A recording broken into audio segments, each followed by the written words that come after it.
Now, several events are taking place today to honor the late Archbishop Emeritus DesmondTutu.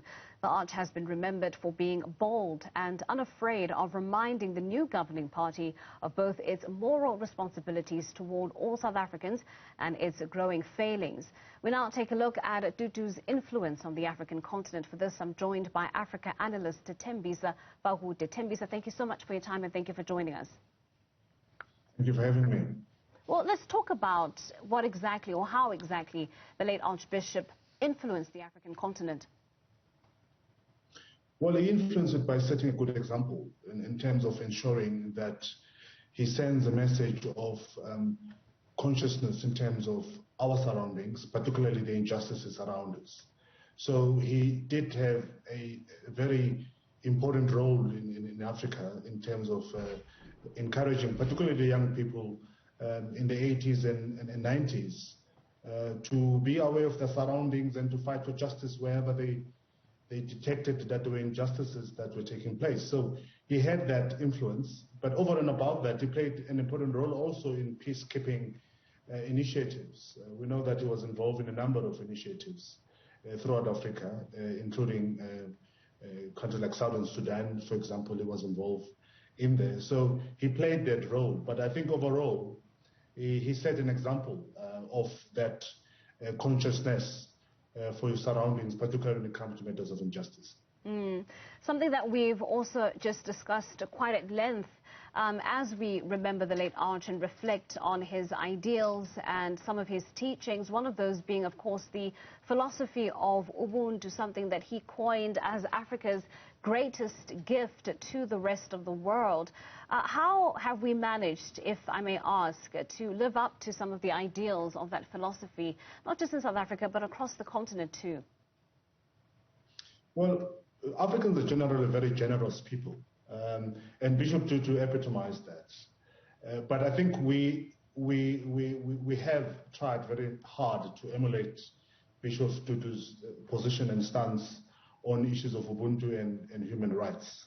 At some stage in South Africa, unfortunately, we were found wanting when it comes to those matters, particularly standing firm for injustice and standing firm against what was wrong and speaking truth to power. There was a time during the past immediate tenure of President Jacob Zuma where you had many people not willing to, put themselves forward and let their voices heard because of fear of deprivation of opportunity, etc. But Bishop Tutu reminded us, particularly when the saga of the Dalai Lama was refused to visit South Africa, he reminded us of how important it is for us to stand firm of what we believe in and to continue raising our voices and be counted. So overall, he set a good example, particularly that of Ubuntu, and it's a tall order and it's a big shoes to fill.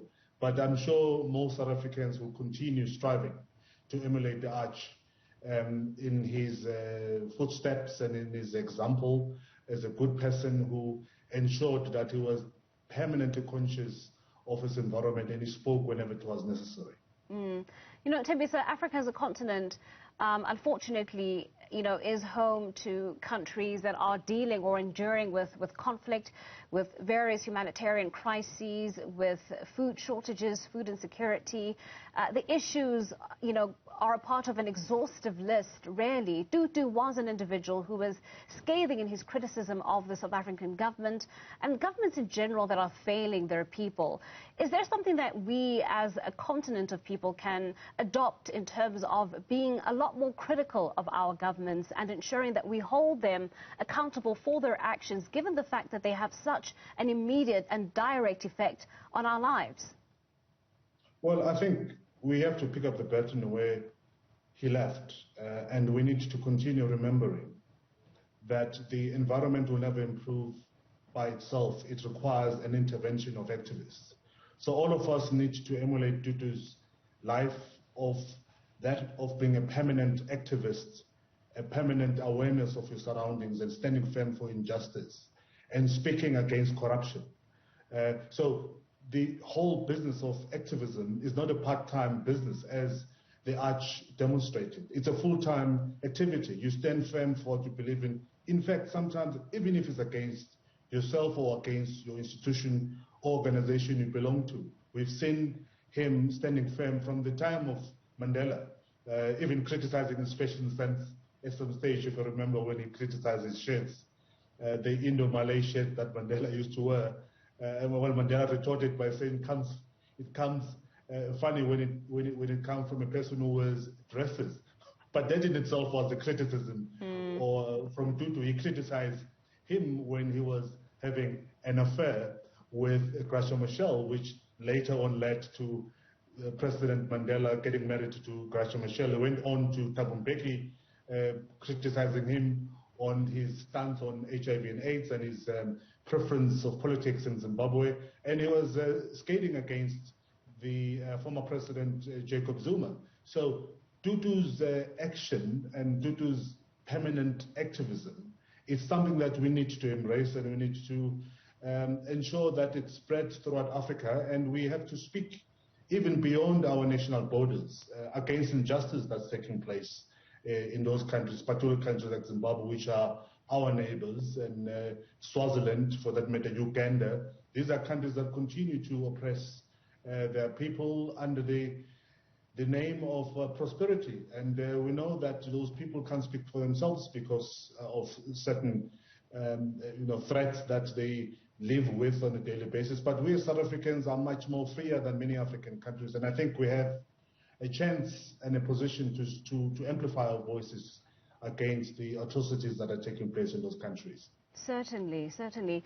You know, while the late Archbishop may not have been described as one of, those prominent figures who were outspoken about Pan-Africanism, I think in a lot of what he preached and a lot of what he talked about, you did get the sense that there was a Pan-Africanist in him, that he in fact did see the continent as one and not divided across border lines. I wonder if today we are taking on concerted efforts to live up to that particular idea of a continent that's one, the Pan-African view of this continent, and not one of segregated nations. I mean, we recently had President Cyril Ramaphosa tour West African countries, where he called on the leaders there to look inward and to start building up Africa from the inside out. I wonder if we can still do more in honor of the late Archbishop as we continue to reflect on what sort of legacy he's left behind and how we can carry that forward.